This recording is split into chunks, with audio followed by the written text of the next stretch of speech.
어둠이 짙게 내린 도쿄의 한 정신병원.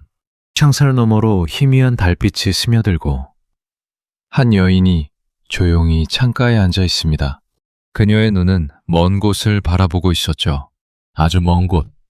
바다 건너 그녀가 태어난 그 땅을 말이에요. 사람들은 그녀를 잊었습니다. 조국마저 그녀를 잊었죠. 하지만 그녀는 분명히 존재했습니다. 조선의 마지막 공주, 덕혜옹주. 오늘 밤 우리는 그녀의 잊혀진 슬픔을 만나러 갑니다. 만약 당신이 한나라의 마지막 공주로 태어나는데 그 나라가 사라진다면 어떻게 될까요? 만약 당신의 이름조차 빼앗긴 채 낯선 땅에서 평생을 살아야 한다면요. 이건 동화가 아닙니다. 한 여인이 실제로 겪은 이야기죠. 그리고 그 이야기는 우리가 상상하는 것보다 훨씬 더 잔인했습니다. 이 이야기를 끝까지 들으시면 당신은 아마 눈물을 참기 어려우실 거예요. 하지만 부탁드립니다. 그녀를 위해 끝까지 들어주세요. 한 번이라도 그녀의 이름을 불러주세요. 덕혜. 잊혀진 그 이름을 말이에요. 1912년 5월 25일 덕수궁 함령 전에 한 아이의 울음소리가 울려 퍼졌습니다. 고종 황제의 늦둥이 딸이었죠. 환갑을 앞둔 황제에게 찾아온 마지막 기쁨이었습니다. 고종은 이 아이를 품에 안고 한참을 들여다봤다고 해요. 그의 눈가에는 눈물이 맺혀 있었습니다. 기쁨의 눈물이었을까요? 아니면 슬픔의 눈물이었을까요? 그때는 이미 조선이 일본에 강제 병합된 지 2년이 지난 후였거든요. 황제는 더 이상 황제가 아니었고 궁궐은 더 이상 궁궐이 아니었습니다. 그런 시대에 태어난 어린 공주. 고종은 알고 있었을지도 모릅니다. 이 아이의 운명이 결코 평탄하지 않으리라는 거요. 아이의 이름은 덕혜라고 지어졌습니다. 덕을 베푼다는 뜻이었죠. 고종은 이 늦둥이 딸을 끔찍이 사랑했습니다. 환갑이 넘은 노황제는 어린 딸의 모든 것을 보고 싶어 했어요. 그녀가 첫걸음을 떼던 날, 그녀가 처음 아빠라고 부르던 날, 그 모든 순간을 황제는 가슴에 새겼습니다. 당시 궁궐 사람들은 이렇게 말했습니다. 폐하께서 저렇게 환하게 웃으시는 모습은 처음 본다고요. 망국의 슬픔에 잠겨있던 노황제에게 어린 딸은 한 줄기 빛이었던 거예요. 그는 매일 아침 가장 먼저 덕혜의 처소를 찾았다고 합니다. 그리고 밤이 늦도록 그녀의 곁을 떠나지 않았어요. 덕혜는 총명한 아이였습니다. 3살 때 이미 한자를 익히기 시작했고 5살에는 시를 외웠다고 하죠. 고종은 그런 딸이 자랑스러웠습니다. 덕수궁 안에 그녀만을 위한 유치원을 만들어줄 정도였으니까요. 1916년의 일이었습니다. 조선 최초의 황실 유치원이었죠. 또래 친구들과 함께 뛰어놀던 그 시절, 덕혜에게는 아마도 인생에서 가장 행복한 시간이었을 겁니다. 아버지의 사랑을 듬뿍 받으며 친구들과 웃으며 지내던 그 짧은 시절. 하지만 행복은 너무 빨리 끝나버렸어요. 그 유치원에서 덕혜는 한복을 곱게 차려입고 친구들과 어울렸습니다. 봄에는 꽃놀이를 하고 가을에는 단풍을 주었죠. 겨울이면 눈사람을 만들었고 여름이면 매미 소리를 들으며 낮잠을 잤습니다. 그 평범한 행복이 그녀에게 허락된 마지막 시간이었어요. 그때 그녀는 자신에게 어떤 운명이 기다리고 있는지 전혀 알지 못했죠. 1919년 덕혜가 7살 되던 해였습니다. 1월의 어느 추운 새벽, 고종 황제가 갑작스럽게 승하했습니다. 향년 67세. 너무도 갑작스러운 죽음이었죠. 복살설이 떠돌았습니다. 일본이 그를 죽였다는 소문이었어요. 진실은 아직도 명확하지 않습니다. 어린 덕혜는 아버지의 죽음을 받아들이기 어려웠습니다. 아빠, 아빠. 그녀는 그저 그렇게 부를 뿐이었죠. 고종의 승하 소식은 전국으로 퍼져나갔고 사람들의 분노는 폭발했습니다. 그 분노가 바로 삼절운동으로 이어졌죠. 하지만 어린 덕혜에게는 그저 아버지를 잃은 슬픔만이 있었습니다. 그녀의 세상에서 가장 따뜻했던 사랑, 그녀를 가장 사랑해주던 사람, 그 사람이 사라진 거예요. 7살 아이에게 그것은 감당하기 힘든 상실이었습니다. 장례식 날, 어린 덕혜는 검은 상복을 입고 아버지의 관 앞에 섰습니다. 그녀는 울지 않았어요. 너무 충격이 컸기 때문이었을까요? 그저 멍하니 관을 바라볼 뿐이었습니다. 어른들은 그런 그녀의 모습이 더 안쓰러웠다고 해요. 차라리 큰 소리로 울어주기를 바랐다고요. 하지만 어린 그녀는 슬픔을 표현할 방법조차 알지 못했던 겁니다. 이때부터 덕혜는 조금씩 변하기 시작했습니다. 활달했던 아이가 점점 말수가 줄어들었죠. 어머니인 양귀인은 그런 딸을 안쓰럽게 바라봤습니다. 하지만 어머니가 해줄 수 있는 일은 많지 않았어요. 식민지 황실의 운명은 이미 정해져 있었거든요. 1921년 덕혜는 일출소학교에 입학했습니다. 일본인 학교였죠. 조선의 공주가 일본인 학교에 다녀야 한다는 사실, 그것 자체가 식민지의 비극이었습니다. 그녀는 매일 일본어로 수업을 받았고 일본 친구들 사이에서 외로움을 견뎌야 했습니다. 그래도 그녀는 똑똑했습니다. 일본어도 빠르게 익혔고 성적도 우수했죠. 하지만 마음 한구석에는 늘 무언가가 자리 잡고 있었습니다. 채워지지 않는 공허함, 설명할 수 없는 불안감. 어린 그녀는 그것의 정체를 알지 못했지만 그것은 점점 그녀를 잠식해갔어요. 학교에서 덕혜는 늘 조용한 학생이었습니다. 친구들과 어울리기보다는 혼자 책을 읽는 시간이 많았죠. 그녀가 좋아했던 것은 시였습니다. 특히 슬픈 시들을 좋아했어요. 어쩌면 시 속에서 자신의 마음을 발견했는지도 모릅니다. 말로 표현할 수 없는 그 슬픔을 시인들이 대신 말해주고 있었으니까요. 여기서 잠시 우리는 한 가지를 기억해야 합니다. 덕혜에게는 어머니가 있었어요. 양귀인, 고종의 후궁이었죠. 신분상 그녀는 정실황후가 아니었기에 덕혜와 함께 살 수 없는 시간이 많았습니다. 하지만 양귀인은 딸을 위해 모든 것을 바친 어머니였어요. 양귀인은 딸이 일본으로 끌려가지 않기를 간절히 바랐습니다. 그래서 서둘러 약혼자를 정하려 했죠. 조선인과 결혼시켜서 조선 땅에 머물게 하려는 어머니의 마지막 몸부림이었습니다. 김장한이라는 청년이 약혼자로 정해졌어요. 하지만 일본은 이 사실을 알자마자 약혼을 무산시켰습니다. 어머니의 그 절박함이 얼마나 컸을까요? 자식이 낯선 땅으로 끌려가는 것을 막기 위해 그녀는 할 수 있는 모든 것을 했습니다. 하지만 식민지의 어머니에게는 자식을 지킬 힘이 없었어요. 그것이 가장 가슴 아픈 일이었죠. 양귀인은 매일 밤 정화수를 떠놓고 빌었다고 합니다. 제발 내 딸을 지켜달라고요. 1925년 덕혜가 13살 되던 해 일본은 그녀를 강제로 도쿄로 데려갔습니다. 황족 교육이라는 명목이었죠. 사실은 조선의 마지막 황실 핏줄을 일본의 소나귀에 가두려는 계략이었습니다. 어린 덕혜는 어머니의 손을 잡고 울었어요. 가지 않겠다고요. 어머니와 떨어지기 싫다고요. 하지만 식민지의 공주에게는 거부할 권리가 없었습니다. 그녀는 강제로 배에 태워졌고 현해탄을 건너야 했죠. 배 위에서 그녀는 멀어지는 조선 땅을 하염없이 바라봤다고 합니다. 그것이 그녀가 본 마지막 조선의 모습이었을 거예요. 적어도 자유로운 몸으로 본 마지막 모습 말이죠. 배가 부산항을 떠날 때 어린 덕혜는 갑판에 서 있었습니다. 바닷바람이 그녀의 머리카락을 흔들렸죠. 점점 작아져가는 조선의 산하를 바라보며 그녀는 무슨 생각을 했을까요? 어쩌면 다시 돌아오지 못할 것이라는 예감이 들었는지도 모릅니다. 그녀의 작은 손에는 어머니가 쥐어준 손수건이 있었어요. 그 손수건을 그녀는 평생 간직했다고 합니다.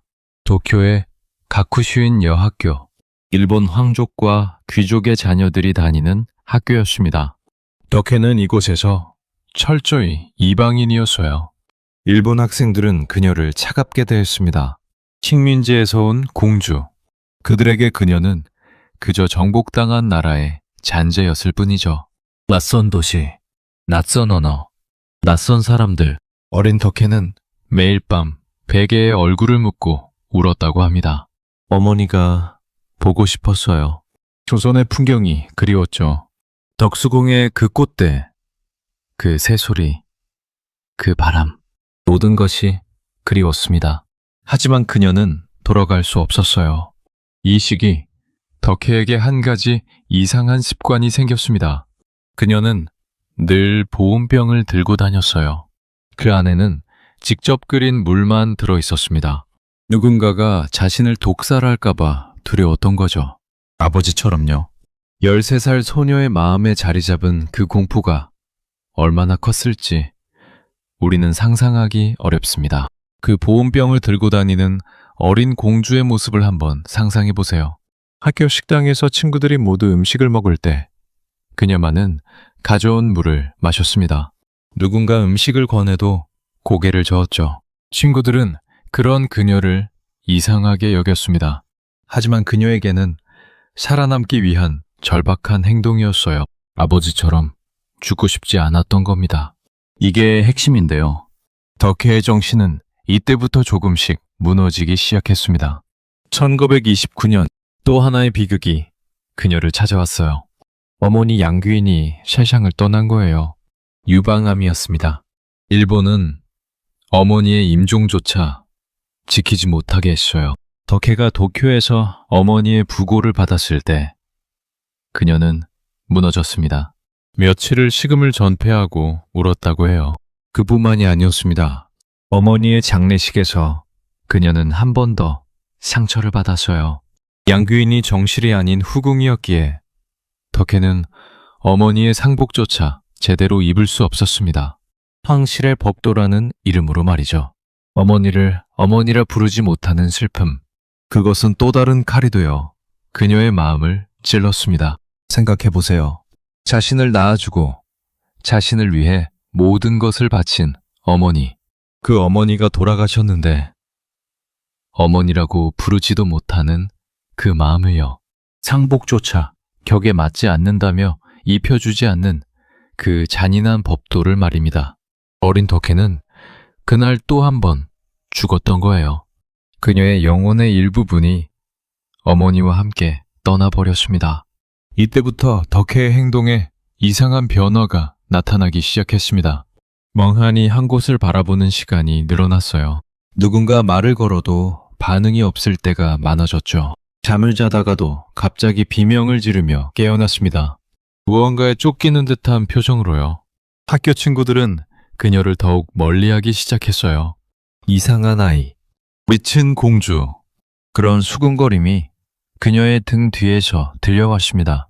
그녀는 점점 더 혼자가 되었죠.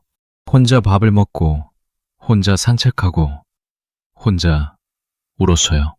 1930년 그녀가 18살이 되던 해 의사의 진단이 내려졌습니다. 조발성 치매, 오늘날의 조현병이었죠. 하지만 일본은 이 진단을 숨겼습니다. 조선 황실의 공주가 정신병에 걸렸다는 사실은 그들에게 부담스러웠거든요. 그래서 그녀는 치료다운 치료도 받지 못한 채 방치되었습니다. 그리고 더 잔인한 일이 벌어졌어요. 일본 정부는 그녀를 결혼시키기로 결정한 겁니다. 정신병을 앓고 있는 어린 여자를 말이죠. 상대는 스시마 섬 도주의 후예 소 다케유키 백작이었습니다. 1931년 5월 덕혜는 자신의 의사와는 무관하게 결혼식장에 섰어요. 그날 그녀의 표정을 담은 사진이 남아 있습니다. 신부의 얼굴이라기에는 너무도 공허한 표정. 마치 영혼이 빠져나간 듯한 그 눈빛. 그 사진을 보면 누구라도 가슴이 아려옵니다. 19살의 그녀에게 결혼은 또 다른 감옥이었던 거예요. 그 결혼식장의 모습을 한번 떠올려 보세요. 화려한 일본식 홀레복을 입은 신부. 하지만 그녀의 눈에는 빛이 없었습니다. 입가에는 미소도 없었어요. 사진사가 카메라를 들이대도 그녀는 표정을 짓지 못했습니다. 그저 인형처럼 그 자리에 서 있을 뿐이었죠. 그것이 한나라 공주의 결혼식이었습니다. 자신의 의지가 단 한 톨도 들어가지 않은 결혼식 말이에요. 소 다케유키. 그는 나쁜 사람은 아니었습니다. 영문학을 전공한 시인이었고 덕혜에게 친절하게 대하려 노력했죠. 하지만 그도 정치적 결혼의 희생자였습니다. 그리고 무엇보다 정신적으로 무너져가는 아내를 감당하기에는 너무 어렸어요. 그도 갓 20을 넘긴 청년이었거든요. 1932년 두 사람 사이에 딸이 태어났습니다. 마사에. 한국 이름으로는 정혜였죠. 덕혜는 잠시나마 어머니가 되는 기쁨을 느꼈을지도 모릅니다. 작은 생명을 품에 안았을 때 그녀는 어떤 마음이었을까요? 자신처럼 슬픈 운명을 물려주지 않으리라 다짐했을지도 모르죠. 하지만 어머니가 되었다고 해서 그녀의 병이 나아진 것은 아니었습니다. 오히려 더 깊어졌어요. 그녀는 종종 딸을 알아보지 못했습니다. 자신이 누구인지조차 잊을 때가 있었죠. 남편 다케유키는 점점 지쳐갔습니다. 그도 인간이었으니까요. 이 시기 덕혜는 거의 외출을 하지 않았습니다. 집안에 갇혀 지냈죠. 가끔씩 발작을 일으켰고 그럴 때면 누군가가 자신을 죽이려 한다며 비명을 질렀어요. 그녀의 세상은 점점 좁아졌습니다. 그녀의 마음도 점점 닫혀갔어요. 집안에서 그녀는 늘 한자리에 앉아 있었다고 합니다. 창가의 그 자리, 그곳에서 그녀는 하늘을 바라봤어요. 어쩌면 그 하늘 너머에 있는 조선을 그리워했는지도 모릅니다. 가끔 그녀는 한국말로 무언가를 중얼거렸다고 해요. 무슨 말이었는지는 아무도 알 수 없었습니다. 어쩌면 어머니를 부르는 소리였을지도 모르죠. 1945년 8월 15일, 일본이 패망했습니다. 조선이 해방된 거예요. 35년간의 식민 통치가 끝났죠. 모두가 환호했습니다. 거리마다 만세 소리가 울려 퍼졌어요. 하지만 도쿄의 한 집에서 덕혜는 그 소식을 들었을까요? 들었다면 어떤 마음이었을까요? 해방은 덕혜에게 또 다른 비극의 시작이었습니다. 일본은 패전국이 되었고 황족들은 모든 특권을 잃었어요. 소 다케유키 가문도 마찬가지였습니다. 더 이상 백작이 아니었죠. 가난해진 그들은 덕혜를 감당하기 어려워졌습니다. 1946년 결국 덕혜는 도쿄 도립 마스자와 정신병원에 입원하게 됩니다. 그녀의 나이 34이었어요. 그리고 그녀는 이곳에서 무려 15년을 보내게 됩니다. 15년이라는 시간을요. 창살이 있는 방에서 잊혀진 채로 말이죠. 그 정신병원의 풍경은 어땠을까요? 회색의 벽, 차가운 철제 침대, 작은 창문 너머로 보이는 좁은 하늘. 그곳에서 그녀는 매일을 보냈습니다. 누구도 찾아오지 않았어요. 누구도 그녀의 이름을 불러주지 않았죠. 그녀는 그저 한 명의 환자에 불과했습니다. 한때 조선의 공주였던 그녀가 말이에요. 잠깐, 여기서 우리는 더 가슴 아픈 사실을 마주해야 합니다. 1958년 다케유키는 덕혜와 이혼했습니다. 정신병원에 갇힌 아내와의 이혼이었죠. 덕혜는 이 사실을 알았을까요? 알았다면 어떤 마음이었을까요? 그녀는 이제 정말로 혼자가 되었습니다. 남편도, 가족도, 조국도, 그 누구도 그녀의 곁에 없었어요. 그리고 더 끔찍한 일이 벌어졌습니다. 1956년 그녀의 외동딸 마사에가 사라졌어요. 결혼 후 우울증을 앓던 딸은 유서를 남기고 산으로 들어갔습니다. 시신은 끝내 발견되지 않았어요. 어머니의 슬픔이 딸에게도 그대로 전해졌던 걸까요? 그 비극적인 유전이 너무도 가혹했습니다. 덕혜는 딸의 죽음 소식을 들었을 때 어떤 반응을 보였을까요? 이미 정신이 흐려진 그녀가 그 소식을 온전히 이해했을지조차 알 수 없습니다. 하지만 어딘가 깊은 곳에서 어머니의 본능은 분명 울고 있었을 거예요. 그녀의 유일한 핏줄이 사라진 거니까요. 마사에는 일본인 남편과 결혼했지만 행복하지 않았다고 합니다. 그녀는 어린 시절부터 어머니의 병을 보며 자랐어요. 그 그늘이 그녀에게도 드리웠던 거죠. 어느 날 그녀는 남편에게 짧은 편지를 남기고 집을 나섰습니다. 편지에는 이렇게 적혀 있었다고 해요. 미안해요. 더 이상 견딜 수가 없어요. 그것이 마사에가 세상에 남긴 마지막 말이었습니다. 이 시기 한국에서는 그녀를 기억하는 사람이 거의 없었습니다. 해방의 기쁨 속에서 사람들은 잊혀진 황족을 챙길 여유가 없었죠. 게다가 새로 들어선 정부는 황실에 대해 적대적이었습니다. 이승만 대통령은 황족의 귀국을 허락하지 않았어요. 왕정 부활을 우려했기 때문이죠. 그녀는 도쿄의 정신병원에서 잊혀진 채 살아갔습니다. 한 기자가 그녀를 찾아갔을 때의 이야기가 전해집니다. 1961년 그녀의 모습은 처참했어요. 머리는 헝클어져 있었고 옷은 남루했습니다. 그녀는 누군가 자신을 부르는 소리에 천천히 고개를 들었죠. 옹주마마. 기자가 그녀를 그렇게 불렀습니다. 그 순간 그녀의 눈에서 무언가가 반짝였다고 해요. 잊고 있었던 무언가가 떠오르는 듯한 표정. 그녀는 작게 중얼거렸습니다. 나는 조선의 공주야. 그렇게 말하고는 다시 멍한 표정으로 돌아갔어요. 그 기자는 김을한이라는 사람이었습니다. 그는 우연히 일본에서 그녀의 소식을 듣고 찾아갔어요. 처음에 병원 측은 그를 들여보내지 않으려 했습니다. 하지만 그는 끈질기게 부탁했죠. 마침내 그녀를 만났을 때 그는 눈물을 흘리지 않을 수 없었습니다. 한나라의 공주가 이런 모습으로 잊혀져 있다니. 그는 그 모습을 한국에 알리기로 결심했어요. 이 기자의 보도를 통해 비로소 한국에 그녀의 존재가 알려졌습니다. 사람들은 충격을 받았어요. 조선의 마지막 공주가 일본의 정신병원에 갇혀 있다니. 그것도 38년 동안이나 말이죠. 1962년 드디어 그녀가 한국으로 돌아올 수 있다는 소식이 전해졌습니다. 박정희 정부가 그녀의 귀국을 허락한 거예요. 1962년 1월 26일 김포공항에 한 늙은 여인이 도착했습니다. 50세의 덕혜옹주. 하지만 그녀는 사람들이 기대했던 모습이 아니었어요. 휠체어에 앉은 채 멍한 표정으로 비행기에서 내려졌습니다. 37년 만에 밟는 고국 땅이었습니다.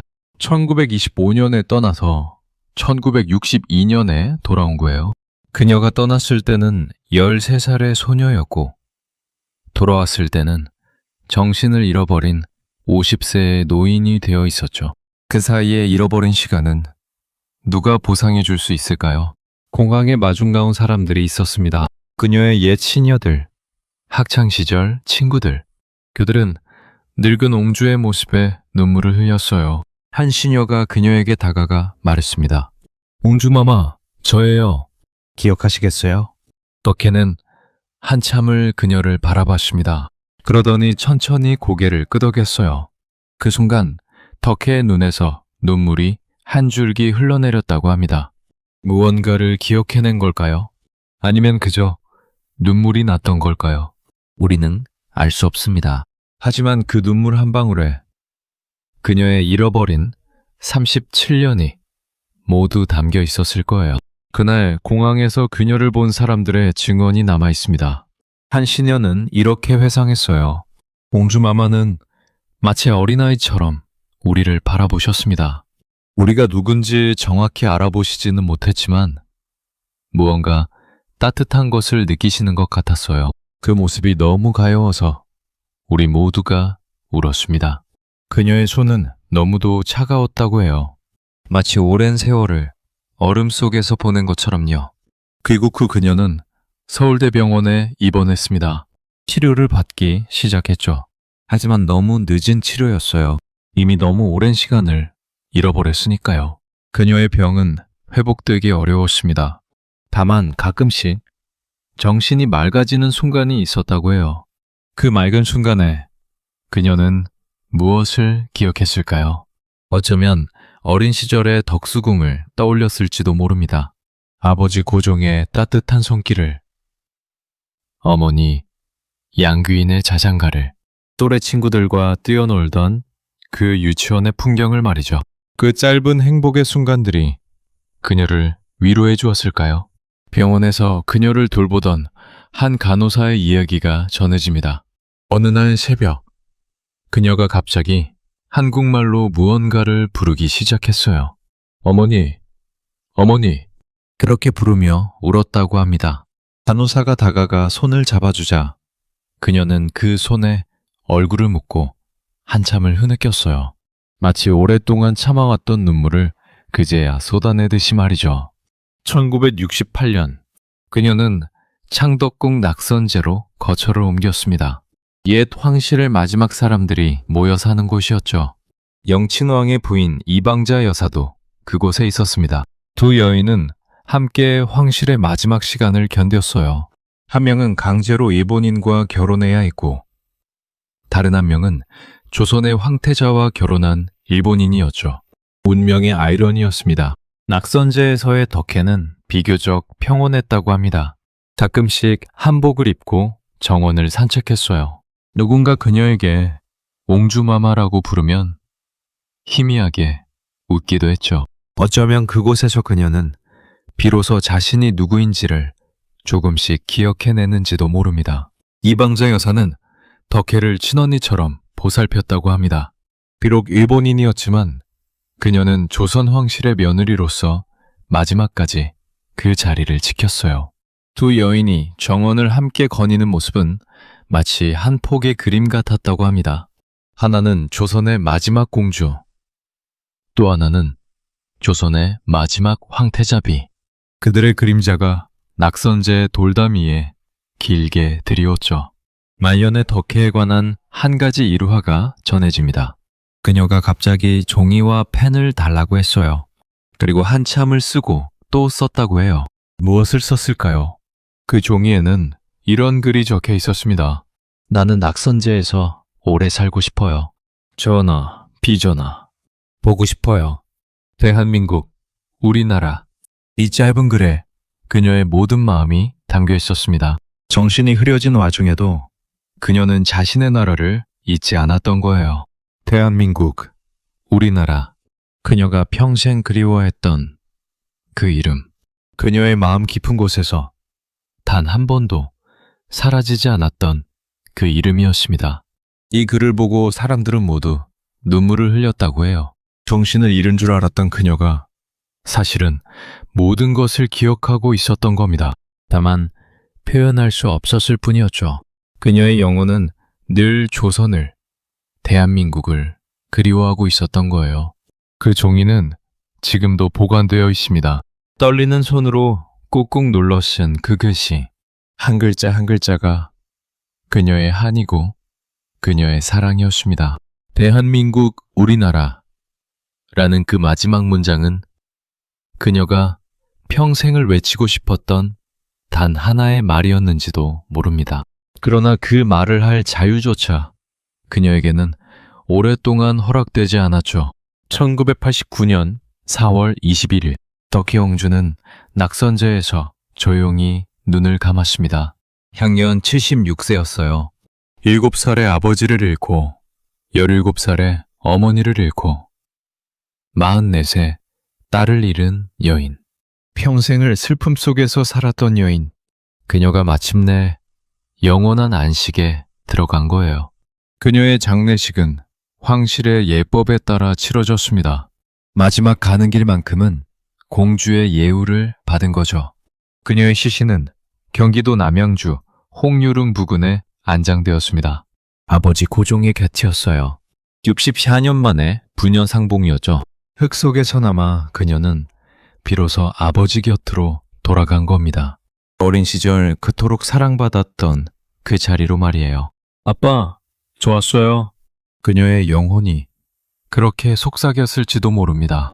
그동안 너무 오래, 너무 멀리 떠나 있었죠. 그녀가 떠나던 날, 낙선제에는 봄꽃이 한창이었다고 합니다. 그녀가 평생 그리워했던 조선의 봄. 그 봄날 속에서 그녀는 마지막 숨을 내쉬었어요. 어쩌면 그것은 가장 자비로운 마지막이었을지도 모릅니다. 그녀가 그토록 사랑했던 이 땅의 봄 속에서 떠날 수 있었으니까요. 그녀의 마지막 표정은 평온했다고 합니다. 비로소 모든 짐을 내려놓은 듯한 그런 표정이었어요. 자, 이제 우리는 한 가지 질문을 던져야 합니다. 덕희옹주의 삶이 우리에게 무엇을 말하고 있을까요? 그녀의 비극은 단지 한 개인의 비극이 아니었습니다. 그것은 식민지 조선의 비극이었어요. 나라를 잃은 민족의 슬픔이었죠. 한 나라의 마지막 공주가 그토록 처참한 삶을 살아야 했다는 사실. 그것이야말로 식민 통치의 가장 잔혹한 모습이었습니다.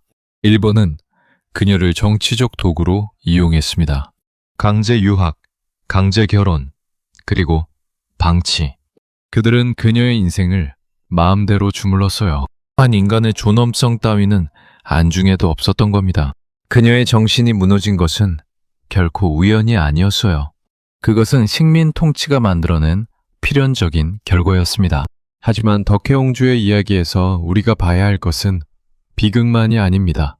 그녀의 강인함도 봐야 해요. 그토록 잔인한 운명 속에서도 그녀는 자신이 누구인지를 잊지 않았습니다. 정신이 흐려진 와중에도 그녀는 대한민국을 기억했죠. 그것이 그녀의 마지막 자존심이었던 거예요. 또 한 가지, 우리는 이 이야기에서 망각의 죄에 대해서도 생각해야 합니다. 덕희옹주가 일본의 정신병원에 38년간 갇혀 있는 동안 우리는 무엇을 하고 있었을까요? 우리는 그녀를 잊고 있었습니다. 해방의 기쁨에 취해서 새나라 건설에 바빠서 우리는 그녀를 잊었어요. 그녀를 기억해낸 것은 한 기자의 우연한 방문이었습니다. 만약 그 기자가 그녀를 발견하지 못했다면 그녀는 그 정신병원에서 잊혀진 채 죽었을지도 모릅니다. 우리의 무관심이 그녀의 고통을 더 깊게 만들었어요. 이것은 우리 모두가 부끄러워해야 할 역사입니다. 오늘날 우리는 풍요로운 시대를 살고 있습니다. 식민지의 고통은 이제 책 속의 이야기처럼 느껴지죠. 하지만 잊지 말아야 합니다. 우리가 누리는 이 자유는 누군가의 희생 위에 세워진 거예요. 덕혜옹주처럼 이름조차 제대로 기억되지 못한 수많은 이들의 희생 위에 말이죠. 그녀는 말 한마디 제대로 할 수 없는 정신병자로 평생을 살았습니다. 하지만 그녀의 침묵 속에는 한 시대의 모든 고통이 담겨 있었어요. 식민지 백성의 슬픔, 빼앗긴 나라의 한, 잊혀진 사람들의 눈물. 그 모든 것이 그녀의 침묵 속에 응축되어 있었습니다. 이런 생각이 듭니다. 만약 덕혜옹주가 평범한 시대에 태어났다면 어땠을까? 만약 조선이 식민지가 되지 않았다면 어땠을까? 그녀는 분명 총명하고 사랑받는 공주로 자랐을 거예요. 좋은 사람과 결혼하고 아이들을 키우고 행복한 노년을 보냈을 겁니다. 하지만 역사는 그녀에게 그런 기회를 주지 않았어요. 그녀가 잃어버린 것은 단지 한 인생이 아니었습니다. 한 인간이 누려야 할 모든 것을 잃은 거예요. 사랑, 행복, 자유, 존엄. 그 모든 것을 빼앗긴 채 그녀는 살았습니다. 그리고 죽었어요. 너무도 외롭게 말이죠. 하지만 다행스러운 것은 이제 그녀가 잊히지 않는다는 사실입니다. 2016년 그녀의 이야기를 다룬 영화 덕혜옹주가 개봉했어요. 수많은 사람들이 극장에서 눈물을 흘렸습니다. 그제야 비로소 그녀의 이름이 국민들의 입에 오르내리기 시작했죠. 소설가 권비영의 책도 큰 역할을 했습니다. 잊혀진 옹주의 이야기를 세상에 알리는데 결정적인 역할을 했어요. 이제 사람들은 알고 있습니다. 한때 조선의 마지막 공주가 있었다는 걸. 그녀가 얼마나 슬프게 살다 갔는지를 말이죠. 기억은 사랑입니다. 누군가를 기억하는 것, 그것은 그 사람을 사랑하는 가장 본질적인 방법이에요. 우리가 덕혜옹주를 기억하는 한 그녀는 결코 죽은 것이 아닙니다. 그녀는 우리의 기억 속에서 영원히 살아있는 거예요. 낙선제의 정원에는 봄마다 꽃이 핍니다. 그녀가 살았던 그 자리에서요. 봄바람이 불 때마다 어쩌면 그녀의 영혼이 그곳을 거닐고 있을지도 몰라요. 이제는 자유롭게, 이제는 평화롭게 말이죠. 그녀의 일그러진 표정도, 그녀의 공허한 눈빛도 모두 사라지고 어린 시절의 그 환한 미소를 되찾았기를 우리는 바랍니다. 낙선제를 한번 가보신 적이 있으신가요? 상덕궁 안쪽 깊숙이 자리 잡은 그 조용한 한옥. 그곳에 서면 시간이 멈춘 듯한 느낌이 듭니다. 옛 황실의 마지막 사람들이 살았던 그 공간, 그녀가 마지막 숨을 거두었던 그 방, 그 모든 것이 아직도 그곳에 남아 있어요. 바람이 불면 풍경이 울리고 그 소리가 마치 그녀의 목소리처럼 들립니다. 이 이야기를 들으시면서 어떤 마음이 드셨나요? 슬프다는 말로는 부족할 거예요. 가슴이 먹먹하고 무언가가 목구멍에 걸린 듯한 느낌. 그것이 바로 덕혜옹주가 우리에게 남긴 마지막 선물입니다. 잊지 말아달라는 그녀의 마지막 부탁이죠. 그녀의 묘비 앞에 한 번쯤 가보시는 것은 어떨까요? 경기도 남양주 홍유릉, 아버지 고종의 곁에 그녀가 잠들어 있습니다. 그곳에서 그녀에게 한마디만 해주세요. 옹주마마, 이제는 편히 쉬세요. 우리가 당신을 기억하고 있습니다. 그 한마디면 충분합니다. 역사는 거대한 것들만의 이야기가 아닙니다. 한 사람 한 사람의 작은 인생들이 모여 역사를 만드는 거죠. 덕혜옹주의 인생은 작지 않았어요. 그것은 한 시대 전체의 무게를 짊어진 인생이었습니다. 그녀의 어깨에 짊어진 그 짐이 너무도 무거워서 그녀는 그 무게에 짓눌려 무너졌던 거예요. 우리는 그녀를 비난할 수 없습니다. 그녀가 약했다고 말할 수 없어요. 누가 그녀의 자리에 있었다 해도 견디기 힘들었을 겁니다. 7살에 아버지를 잃고 13살에 강제로 외국으로 끌려가고 정신병에 걸린 채 강제 결혼을 당하고 38년을 정신병원에 갇혀있는 인생. 누가 이런 인생을 견딜 수 있을까요? 그녀가 무너진 것은 약해서가 아니었습니다. 너무도 잔인한 운명 앞에서 그녀의 영혼이 비명을 질렀던 거예요. 그 비명은 침묵의 형태로 나타났습니다. 그녀의 정신이 무너지는 것으로 나타났죠. 그것은 그녀의 영혼이 외친 가장 큰 절규였어요. 이제 우리가 해야 할 일이 있습니다. 그녀의 침묵을 우리의 목소리로 대신 외쳐주는 거예요. 그녀가 하지 못한 말을 우리가 대신 해주는 거죠. 잊지 않겠다고, 미안하다고, 그리고 사랑한다고요. 조선의 마지막 공주, 덕혜옹주, 그 이름을 잊지 말아주세요. 그녀의 슬픔을 잊지 말아주세요. 그녀가 흘린 눈물을 잊지 말아주세요. 그것이 우리가 그녀에게 해줄 수 있는 마지막 선물입니다. 오늘 밤 잠들기 전에 한번 생각해 보세요. 도쿄의 한 정신병원에서 보온병을 들고 다니던 작은 여인은 낙선제의 정원에서 한복을 입고 거닐던 늙은 옹주를, 그리고 그녀가 종이에 적었던 그 마지막 말, 대한민국, 우리나라. 그녀는 끝까지 우리를 사랑했습니다. 우리가 그녀를 잊은 시간 동안에도 그녀는 우리를 잊지 않았어요.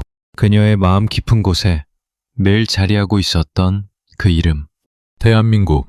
그것은 그녀가 평생 품에 안고 살았던 마지막 사랑이었습니다. 이제 우리도 그녀를 사랑할 차례입니다. 늦었지만, 너무 늦었지만, 그래도 이제부터라도요. 그녀의 이름을 부르고, 그녀의 이야기를 전하고, 그녀를 기억하는 것. 그것이 우리가 할 수 있는 사랑이에요. 밤이 깊었습니다. 어쩌면 당신은 잠들 시간일지도 모르겠어요. 잠들기 전에 한 번만 그녀의 이름을 불러주세요. 덕혜, 조선의 마지막 공주. 그 이름이 당신의 입술에 머무는 순간 그녀의 영혼은 위로받을 거예요. 그리고 어딘가에서 그녀가 환하게 웃고 있을 겁니다. 어린 시절 덕수궁에서 아버지의 품에 안겨 웃던 그 미소로 말이죠. 이렇게 한 여인의 이야기가 끝났습니다. 하지만 그녀의 이야기는 영원히 끝나지 않을 거예요. 우리가 그녀를 기억하는 한 그녀는 우리 곁에 살아있을 테니까요. 우리의 가슴 속에서, 우리의 역사 속에서, 그리고 이 밤의 별빛 속에서 조선의 마지막 공주, 덕혜옹주, 부디 편히 쉬세요. 당신을 기억하는 사람들이 여기 있습니다. 당신이 그토록 사랑했던 대한민국이 여기 있습니다. 당신은 더 이상 혼자가 아니에요. 우리 모두가 당신과 함께 있습니다. 이제 눈을 감으셔도 좋습니다. 깊은 잠 속으로 빠져드시기를. 그리고 꿈속에서 어쩌면 그녀를 만나실지도 몰라요. 환하게 웃는 어린 공주의 모습으로요. 그날의 그 행복했던 순간으로 돌아간 그녀의 모습으로 말이죠. 안녕히 주무세요. 그리고 잊지 말아주세요. 한때 이 땅에 조선의 마지막 공주가 있었다는 사실을, 그녀의 이름은 덕혜였다는 사실을, 그녀가 평생 그리워했던 것은 단 하나, 우리의 나라였다는 사실을 말이에요. 밤바람이 창문을 두드립니다. 어쩌면 그것은 그녀의 작별 인사일지도 모르겠어요. 고마워요. 기억해줘서 고마워요. 그렇게 속삭이는 듯한 바람 소리. 우리는 그 소리에 답합니다. 천만에요, 옹주마마. 우리야말로 고맙습니다.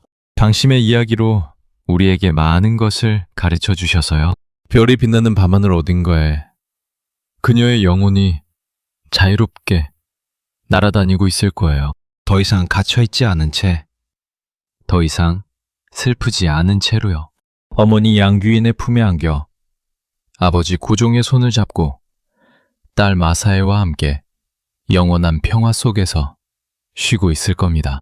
그녀가 그토록 그리워했던 사람들과의 재회, 그곳에서는 더 이상 식민지도 없고 강제 결혼도 없고 정신병원의 창살도 없을 겁니다.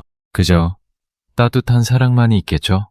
어린 덕혜가 아버지의 품에 안겨 까르르 웃던 그 시절처럼요. 어머니의 자장가를 들으며 잠들던 그 평화로운 밤처럼요. 이제 그녀는 그곳으로 돌아갔습니다. 영원한 그 집으로요.